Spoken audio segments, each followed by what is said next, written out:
Hey everyone, welcome back to the channel. In today's video, I'm going to show you how to watermark batch of images in Photoshop. So step 1 is record an action where you apply your desired watermark. Open the action panel, click the plus icon to create a new action, then input a name and click on record to start saving your action steps. Navigate to the file, place link, then select your watermark to place it on the top of the image. If needed, you can adjust the opacity of the watermark layer to your desired settings. Then you will click on File, Save a copy and save the document as your desired file type. You can then click the Stop button to finalize this action. To set up the batch operation, navigate to the file Automate Batch. You can then select your watermark action from the drop down. Next, you will specify the source folder of your images, then the destination folder where your watermark images will get saved to.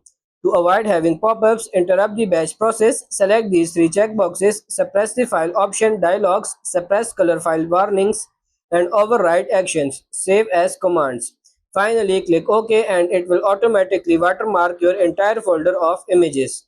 So that's pretty much it for this video. That's how to batch watermark images in Photoshop. I hope this video was helpful. If it is, like it and subscribe to the channel. Thank you.